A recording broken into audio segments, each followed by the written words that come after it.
Good morning from Tuscaloosa, Alabama. My name is Timothy Williamson. I am the founder and creator of the new institute that I started on 30th of September of this year. It's a research institute. It's called Global Connectivity Research Institute. Right now I am the sole researcher, writer, thinker, promoter, everything to do with the GCRI. So let me introduce what I'm doing.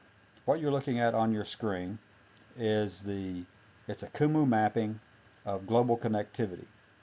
And as you can see on the left panel, we're looking at global narrative over on the upper right or upper left hand corner. That is the menu option you select when you go to Kumu. That's kumu.io/explore, and then select global narrative. And it will take you to this screen.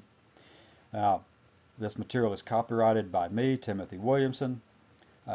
First began in September of 2014 from Tuscaloosa, Alabama and USA, and you'll see my email address and contact information there as well. Okay, what you're looking at, by the way, is a two-part screen, and I'm going to reduce down. You can follow my cursor around, and I'm going to reduce this down, scroll off the left panel, and go over on the right and zoom to fit the image with the conical blue section in it. Now, what you're looking at, well, let me first explain what GCRI does, the Global Connectivity Research Institute. What I am doing with this is attempting to show the connectivity of every state on Earth and every organization to which those states may belong. Now, this represents official connectivity. It's not social media connectivity. It is not business to business or business to state or corporation to state or corporate to corporate or whatever. It's nothing like that. This is official connectivity to which parliamentarians from the various states have agreed to associate themselves. The organizations to which they might want to belong would be things like CARICOM, which is the Caribbean grouping of states, or OAS, which is the Organization of American States, United Nations, different organizations within the United Nations, the International Criminal Court, which is separate from the United Nations, the World Trade Organization, the World Health Organization, International Committee of the Red Cross, the International Telegraph Union, Universal Postal Union, every organization in the world to which states can belong. Now, this represents the regional groupings as well as the global groupings. Excuse me. So let me show you what I mean. I'm going to move my cursor around here and just pick over on this side, just to give you a general introduction, by the way. Following the cursor around, this grouping of states over on the left, these, by the way, represent states of the world as of 23 October 2014. Now, it's every state in the world. So let me just pick one at random here. Let's go just pick one. Double click on it and let it come up. And you can see that's Montenegro. So that's one of the states. And I can scroll it back off again. Or I can pick a different state and come over here. Let's say right here. What state is this? That happens to be the state of Georgia, not the state in the United States, but the country of Georgia. And I call countries states since they're all members of the whole planet, so they might as well be just states of the earth, right?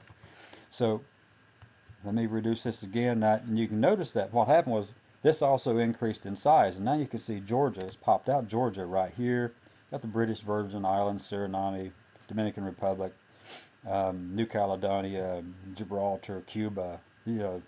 All right, you get the idea. You can see that those are the states. Now let me zoom to fit again, bring this back down. Now obviously I can magnify this at any point. I can go up here and zoom in.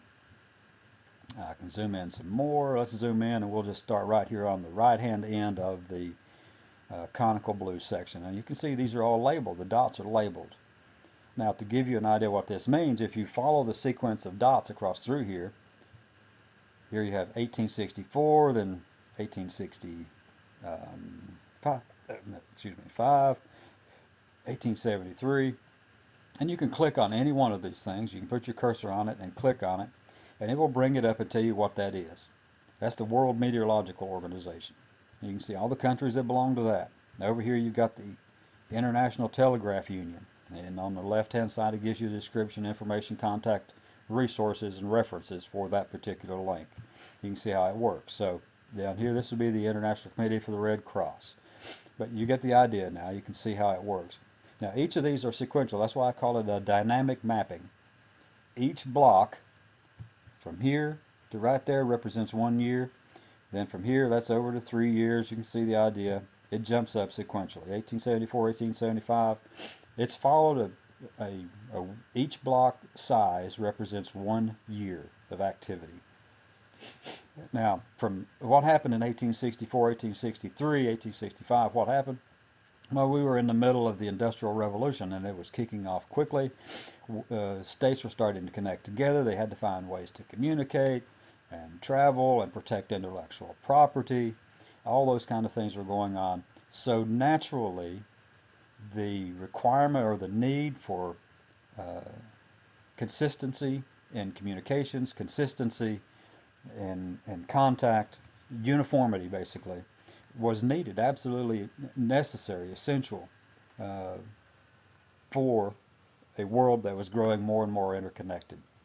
Now, you wouldn't think that in 1865 it was all that interconnected, but obviously it was beginning to be. Now, from 1864, 65, 63, in this period of time, you see an explosion of activity, explosion of greater connectivity, spreading all the way out until 2014, where all the states are just tied together and associated through all these active organizations, spanning from 1863 to 2014. These groups are still around in some form or another, and the connectivity of those things have accelerated. So this is not some nefarious New World Order or group or something like that that's trying to just manipulate the entire world and control everything. This is human nature. This is the way we work, okay? So, why can I say that so definitively? Well, let's just look at this one, for instance. This is the Holy Roman See. And what is that? Well, that's the governance body for the Vatican, the Roman or the Catholic Church, the Holy See. It's still active today. It's still a sovereign body that's effective today. And what is the 40? Well, that's 40 AD. That's when it was first started. Over here you have the Holy Roman Empire. Now, it began in 962 AD and was officially ended in 1806. The Hanseatic League, let me scroll across. I'm going to pull the screen across here. You can see the Sovereign Order of Malta down here. This one began in 1099 AD, and it's still around today, and it's recognized as a sovereign body too, by the way. The Hanseatic League is no longer around. It ended in 1862, but the ideas that it became Europe today. The Holy Roman Empire, the ideas that it became the Holy Roman Empire. The Holy See, as it's tied together with Europe, it became, in effect, the Europe we know today. But looking on down, you can see the Eastern Roman Empire on the bottom of the screen. I'll scroll down a little bit. You can see different things and how all these are tied together. All of this connectivity over on the right-hand side of this image, zoom to fit again, and you can see it.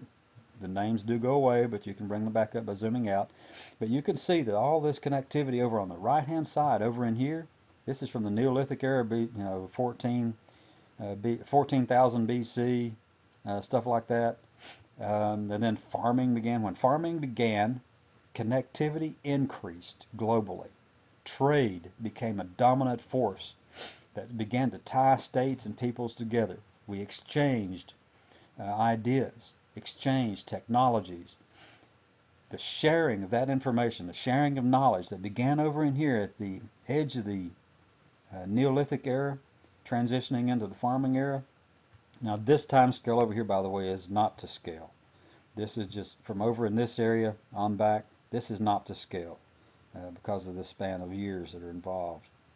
But beginning over here in 40 AD on, over to the left, then the scale is roughly correct. Well, I should say actually over in this area, the 1860s. The mid-1860s, the scale is roughly correct. From there over to the left.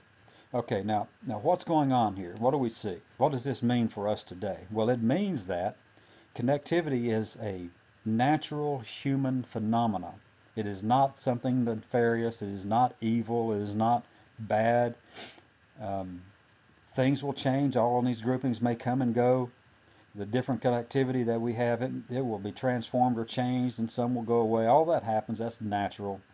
We'll see ups and downs in connectivity. People will fight and argue over it, kill each other over it, but that happens all the time. But the thing that humans have in our DNA, it seems, that's embedded within us, that's part of who we are, is this desire to connect with our kinsmen. Who's our kinsman? Every single person on the planet. We'll see there will always be those who will fight over their particular tribe, their particular association group, ideology, religion, culture, nation, state, whatever. That will always be the case. But those are the weaker properties, the weaker tendencies in human nature. The greater human nature is toward greater and increased connectivity, and you can see it coming out of antiquity, over on the right-hand side of our screen and over to the left. Now, let me just take this dynamic mapping and convert it into a static mapping where you can actually see what I call the Big Bang of global connectivity. I'm going to go down here to the menu and explain a few things on this quickly. All right, the white section that popped up, you see mappings at the top, perspectives over on the right. The one that's currently in the background, over in the background, by the way, that is, it's the global connectivity mapping here, the blue one. That's my default mapping. You can select Global Connectivity SA, which stands for self-assembling, Ebola restrictions, which is another connectivity, Ebola connectivity mapping, which I've been publishing all over Twitter, Facebook, LinkedIn, emailing, Google+. This has been all over those lately. The Americas of connectivity mapping, 1800 global connectivity mapping. All of these you can go in and actually look into if you want and check them out.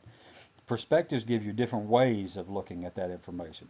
Data entry and research, that one allows you to select a state or a group and look at the connectivity with that, or groups of states or groups of groups, or any combination of those.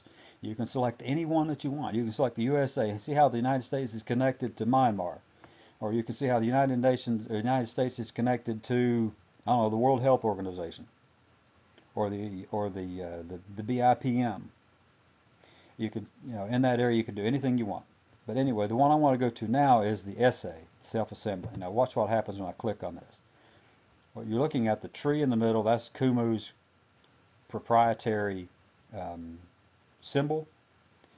And that is just like an hourglass, essentially. Just give it a moment to pop up. And watch what happens whenever this occurs. It's taking all of that data that's in a dynamic time scale, and now it's going to present it to you in a self-assembling format, in a static format, and just put it all in one time frame, essentially, what's effective right now, and then sort it out. Now what's happening is, over here on the left side of the image, the blue dots, those are the regional groupings, the regional associations in the Western Hemisphere. And you can watch how the map just sorts itself out. This is massive connectivity in the Western Hemisphere. The tan ones over on this side, this tan grouping, these represent the global and regional connectivity of Africa and the Middle East. Like the African Union, different things in there. There's bunches of them, tons of them, I should say. And then you've got some maroon ones, the little maroon ones moving around up in here. This represents Europe and Eurasia, and there's some green ones that's down over in this area. The green ones represent Asia Pacific. In the middle of this image are global bodies and organizations. United Nations, all those different things, all represent here. This is what ties the world together today. And I call this the Big Bang of global connectivity. Now what's going on? Where is this going? What can we do? Do we have any impact with it? On it? Is this nefarious or evil or bad or whatever? No, it's not. It's just who we are. We seek connectivity. We seek to tie ourselves with others for whatever reason. These are geographic associations. The blue ones and the tan ones are geographic.